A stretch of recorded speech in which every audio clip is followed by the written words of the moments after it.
स्वास्थ्य का बड़ा गहरा संबंध हमारी ईटिंग हैबिट्स से है। हमारी सोच, हमारे घर में पकाए जाने वाला भोजन, भोजन को बनाने वाले आदमी की संचेतनाएँ, कितना अलर्ट है वो, कितना अवेयर है, कितना होशपूर्वक है, कितना ढंग से क्या वो इबादत की तरह उस कार्य को कर रहा है? क्या पूजा-पाठ की तरह उस चीज़ को कर रहा है? तो फिर वो कभी भी उस चीज़ में समस्या कभी हो नहीं सकती। उस चीज़ में कभी भी कोई चीज़ आपको परेशान कर नहीं सकती। आपके किचन में हाइजीन आप स्वच्छता का कितना समावेश है, कितना आप ध्यान रख पाते हैं उस चीज़ की सफलता में, कि खाने को बनाने में कितना उसका सफाइयों का ध्यान रखते हैं। अब जब से ये मेड सर्वेंट्स हमारे घरों में बढ़ी हैं, उनका संबंध सिर्फ़ आपसे पैसे को लेकर के है। वो आपसे पैसा पाने के लिए आपके घर में भोजन बनाती हैं।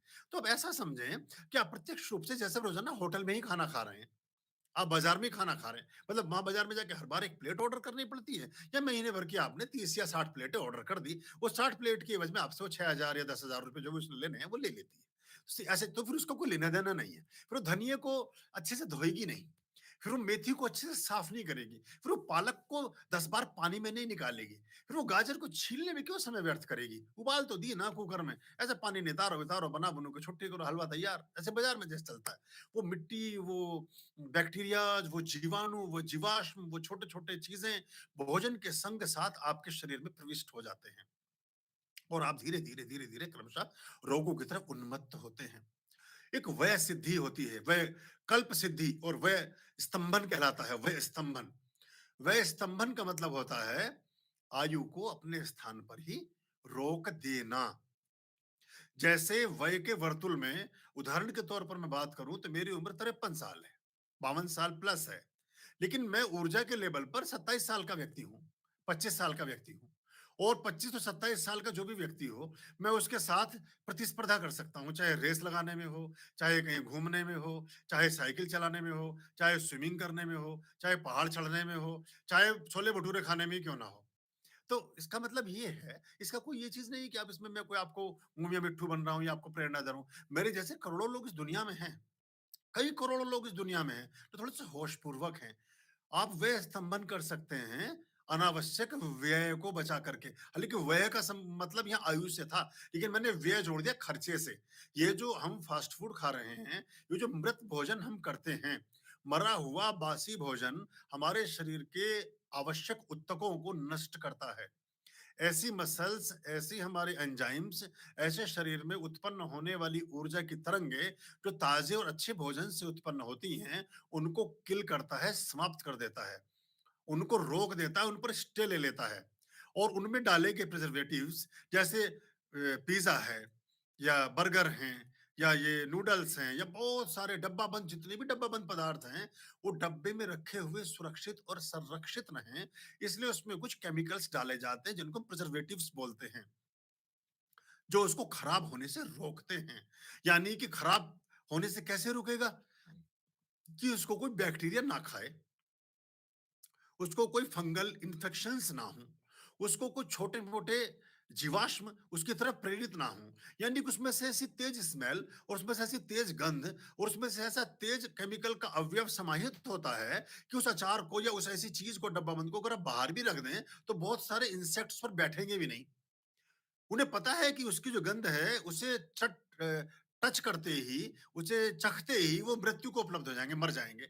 जब हम उस डब्बाबंद भोजन को, उस सड़ाए गए पदार्थ को 1-1 महीने तक रखे गए उन जो ये उसमें डलते हैं पिज़्ज़ा वगैरह में जो वो डालते हैं सारा का सारा उसका जो पदार्थ होता है, उस 1-1 महीने पुराने मैदा और रखी गई चीज़ों को जब हम सेवन करते हैं और उनमें डाले गए एंजाइम, उनमें डाले गए पदार्थ, उनमें डाले गए प्रिजर्वेटिव्स हमारे शरीर में पहुँचते हैं, तो वो हमारे शरीर में ऐसे एंजाइम्स को किल करते हैं जो भोजन को पचाने का काम करते हैं। हमारे शरीर में 2 तरह के एंजाइम होते हैं, एक पॉजिटिव, एक नेगेटिव, ऐसा समझ लें। मोटी भाषा में बता रहा हूँ। ऐसे ऐसे बैक्टीरिया होते हैं हमारी बॉडी में, अच्छे और बुरे।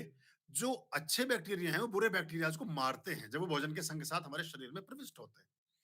होता ये है कि जब हम ऐसे फास्ट फूड और ऐसी बाज़ार की चीज़ों को और बनी-बनाए सामानों को इनटेक करते हैं, तो वो अच्छे और बुरे दोनों को ही मार देते हैं। अब बुरों को भी मारते हैं, अच्छों को भी मार देते हैं।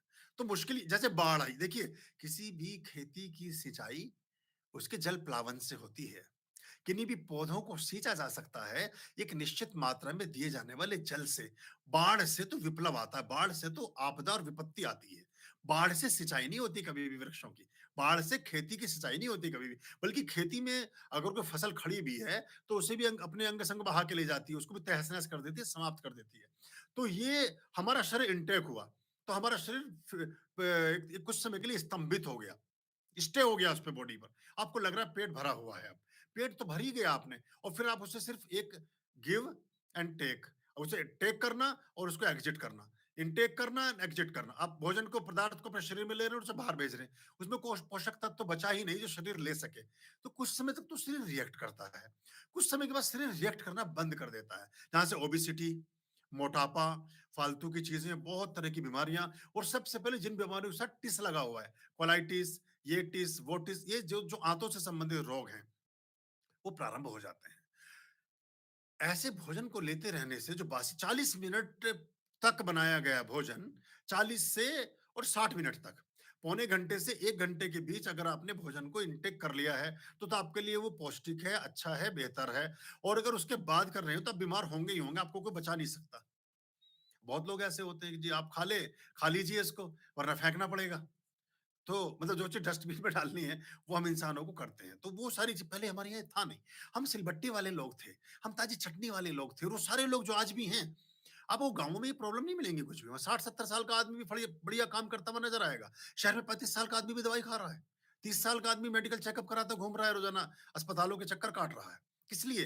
क्योंकि वो उसने अपना जीवन तो खपा दिया अपने प्रोफ़ेशनल लाइफ़ में सो कॉल्ड और जो उसे भोजन पदार्थ ग्रहण करना था, उसका उसके पास समय ही नहीं है, उसका उसको ज्ञान ही नहीं है। वो पिज़्ज़ा, बर्गर और ये ज़ोमैटो क्या-क्या है, उन सब से अपना पेट भरे जा रहा है, जिनसे सिर्फ़ पेट ठस होता है। उनमें से कुछ पौष्टिक पदार्थ शरीर को मिलता नहीं। मरते नहीं हैं आप, लेकिन ज़िंदा भी नहीं हैं आप। कुछ मत करिए, मेरी सारी बातों पर आप विश्वास भी मत करिए। ऐसा करिए, 1 सप्ताह तो ये ऐसे भोजन खाइए, जो भोजन प्रिज़र्व हैं। पहले से रखे डब्बों में, पैकेटों में, पन्नियों में बंद आते हैं, जो रेफ्रिजरेटर्स में रखे हुए बड़े-बड़े शॉप्स में आपको मिले, सिर्फ़ उनको ही खाइए 1 सप्ताह तक। अपनी एनर्जी को वॉच कीजिए।